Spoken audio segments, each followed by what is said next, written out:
बड़ी खबर आ रही है यूक्रेन के खुफिया प्रमुख का किरिलो बुडानोव का बड़ा दावा, वसंत खत्म होने से पहले निर्णायक युद्ध होगा। बुडानोव की तरफ से यह दावा किया गया है। रूस के जंगी हथियार खत्म होने वाले हैं। मार्च के अंत तक रूस के पास हथियारों की भारी कमी हो सकती है। बुडानोव ने यह कहा है।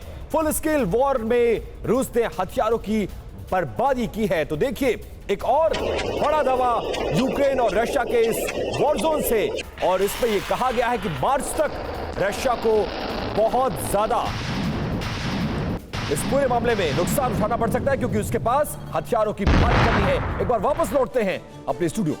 Yurash, this breaking news that we were talking about, it says that Budanov has said that Russia will be defeated. By the end of March, there will be no weapons that Russia has. But there will be a lot of people who would not believe this. They would say that Russia is a big army, it's a big country, and they have far more weapons than Ukraine can ever have.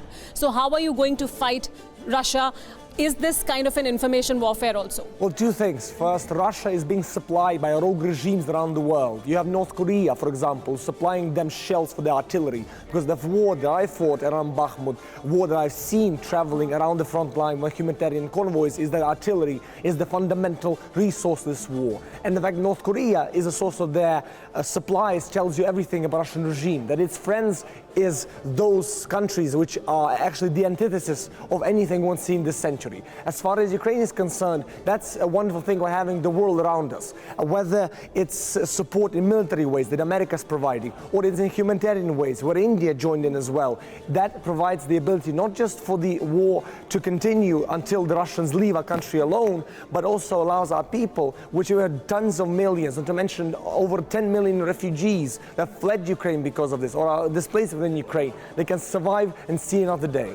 Oh, I was on that Poland-Ukraine border when refugees and the migrants were coming from the Ukraine in Poland, and I have seen people who were shattered, who were in pain, women, children, all the people, and they didn't have any clue where to go. So what is the plan for now your government? What sort of plan your government is having now for those migrants who have left their home, who are now in any part of the world? What will you do for those people?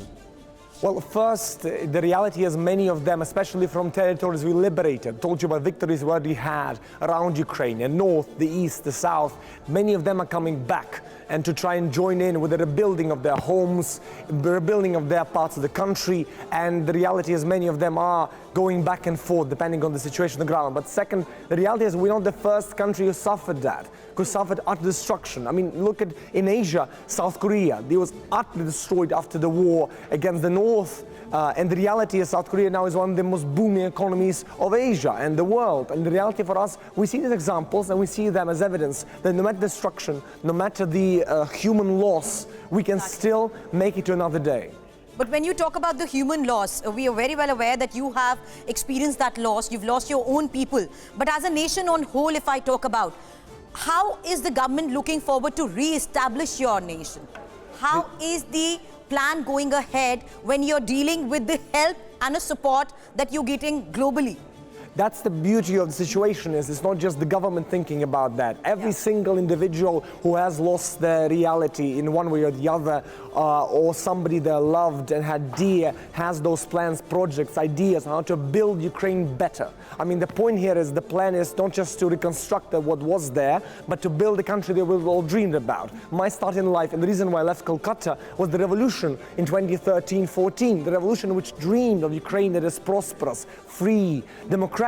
And that Ukraine we will be building when we have a chance to choose our own destiny.